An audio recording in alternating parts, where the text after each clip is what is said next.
मनोज मिश्रा जी गाजियाबाद से। राधे राधे। राधे राधे महाराज जी।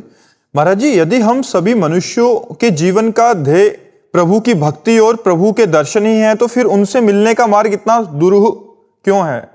भगवान अपने द्वारा रचित माया से स्वयं उनसे मिलने को कठिन क्यों बनाते हैं? हमें एक आर्मी की तैयारी करनी होती है तो उसको कितना मेहनत करना होता है। किसी भी पद में जाने के लिए उसकी ऊंचाई रखी गई है। नहीं, सबसे बड़ा परम पद है भगवान का, मान लो प्रधानमंत्री पद। अब सब कोई तो प्रधानमंत्री नहीं बन सकता है, ऐसे सब कोई भगवत प्राप्ति नहीं कर सकता है पक्का। क्यों? क्योंकि विषयों में इतनी प्रीति है कि वो छोड़ ही नहीं पाता है। अब सुनता है भोगेश्वर प्रसक्ता नाम तया प्रहत चेतसाम व्यवसायत्मिका बुद्धि समाधो न विधीयते। जिसका भोग और ईश्वर ने चित्त अपहरण कर लिया है वो कभी ये निश्चय नहीं कर पाता कि मुझे भगवत प्राप्ति करना है। बाबा जी बनने पर भी दुनिया का प्रपंच ही बटोरना शुरू हो जाता है, प्रपंच त्याग नहीं होता है। ये करना वो करना ये वो, बस इसी में लगाए रहती माया। सब कोई भगवत प्राप्ति नहीं कर, क्योंकि वो परम पद है। जिम को पाओ भगत एक मोरी, कोई बिरला। भगवान शंकराचार्य जी ने लिखा, हजारों मनुष्यों में किसी एक के अंदर मुमुक्षुता जागृत होती है कि मैं इस संसार से मुक्त हो जाऊं। तो अगर महान पद को ऊंचाई पे न रखा जाए और उसमें मेहनत परिश्रम श्रम न रखा जाए तो उसकी महिमा क्या होगी? एक हमारे यहां रंगनाथ जी के मेला में एक खेल होता है।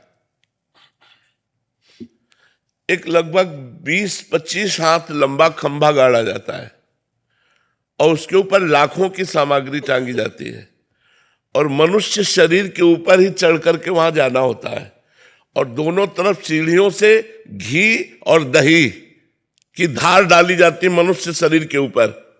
अब आप देखो, बिल्कुल ऐसे ही परमात्मा प्राप्ति के लिए है।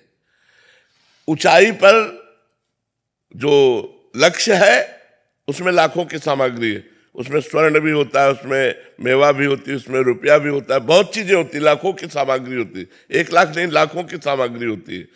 अब बड़े बड़े पहलवान हमने देखा है चढ़ते हैं, अब उधर तेल धारा, घी धारा, दही धारा डाली जाती है।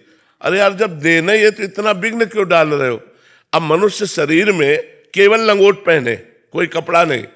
अब जब तेल और घी पड़ेगा तो फिसलेगा कि नहीं फिसलेगा?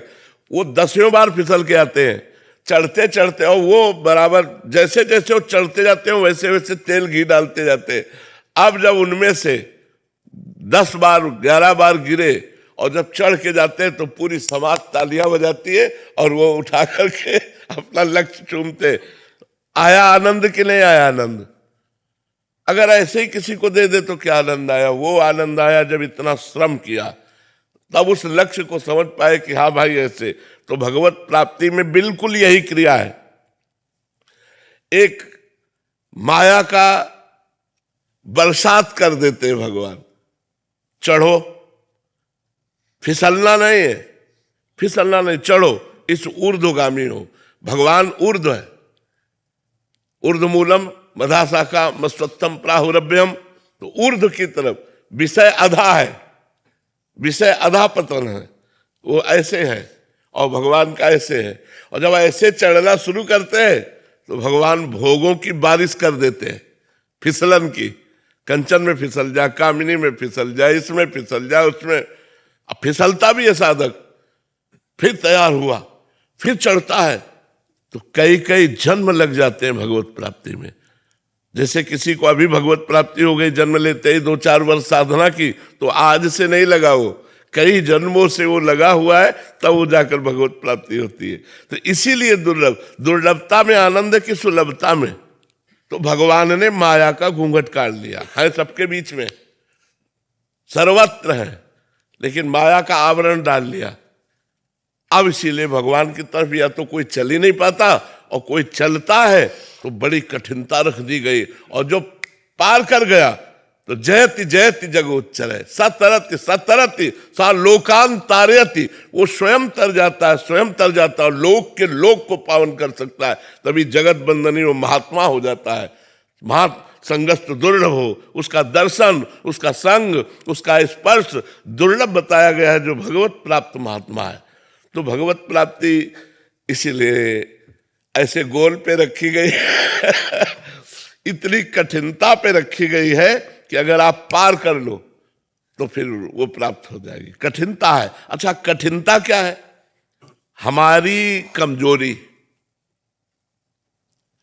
हम इंद्रियों के भोगों में फंस गए, हम स्वयं, बस उनका त्याग करना ही कठिनता है।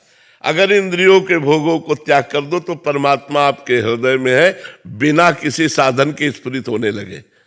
हम बहिर्मुख हैं, इंद्रिय भोगों में मस्त हैं, नाना प्रकार की भोग विलासिता माया में उन्मत्त हो रहे हैं, इसलिए वो परमात्मा गुप्त हृदय में बैठा हुआ है। और आज हम भजन बल से इंद्रिय विलासिता को रोक दें तो वो स्फुरित हो जाए। वो स्फुरित हो रहे हैं, वो हमारे समीप ही, बिल्कुल इतने समीप है कि उनसे समीप कोई है ही नहीं।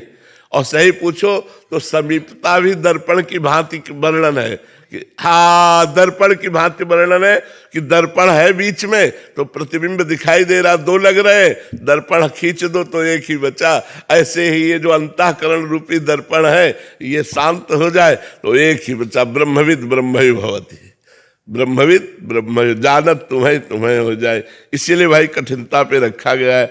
अगर सहज हो जाए तो फिर उसका महत्व क्या हो जाए। तो इसलिए भगवान ने माया का आवरण डाल करके बैठे हुए हैं कि आप माया, और देखो सुविधा भी दे दी। भगवान के मार्ग बताने वाले शास्त्र, भगवान के मार्ग बताने वाले संत, और क्षमा भी कर दिया। हजारों अपराध हो जाए तो क्षमा, मान लो हजारों बार गिर जाओ तो क्षमा, चलो आगे बढ़ो भगवान के मार्ग को। तो प्राप्त करना कौन? ईमानदारी से सोचो, क्या हमारे हृदय में जलन हो रही है कि भगवान की प्राप्ति के बिना हमारा आज का भी दिन गया? आप विचार करके देखो। जैसे हमें भूख लगी हो तो केवल भोजन की खोज होने लगेगी, प्यास लगी हो तो पानी की खोज होने लगी। क्या ऐसी परमात्मा की खोज हो रही? नहीं हो रही। हम राजी हैं खा पी करके मौज मस्ती से ऐसे दो चार माला घुमा लिए, सत्संग सुन लिए, इस तरह का जीवन हम व्यतीत कर रहे हैं। ना कि हमारे अंदर ऐसा है, ना खान पान ते भावे है, ना कोमल वसन सुहावे है, सब विषय लगे ते खारा है, हरियासिक का मग न्यारा है, केवल मुझे भगवत प्राप्ति चाहिए, ऐसा तो नहीं है ना। हाँ, तो इसीलिए भगवत प्राप्ति दुर्लभ है, नहीं तो भगवत प्राप्ति सुलभ है। क्या कठिनता है? भगवान मेरे हैं। कठिनता हमको इसलिए लग रही है कि हमने विषयों में अपने मन को दे रखा है। अब वो मन विषयों से हट जाए और भगवान में लग जाए, बस हो गया, इतनी बात है। अब हटाने में जन्म के जन्म लग जाते हैं और इसी जन्म में भी हटा दो। अब हटाने की सामर्थ्य भगवान के नाम बल से आएगी, गुरु पूजा से आएगी, गुरु उपदेश से आएगी, गुरु कृपा से आएगी। तो माया का ऐसे पर्दा हटा और भगवान का साक्षात्कार हुआ। भगवान दुर्लभ मिलना नहीं, कठिन है माया का त्याग करना। जहां विषयों में फंसे उनका त्याग करना कठिन है। वही कठिनता हमें भगवान की प्राप्ति में कठिनता दिखाई दे रही है।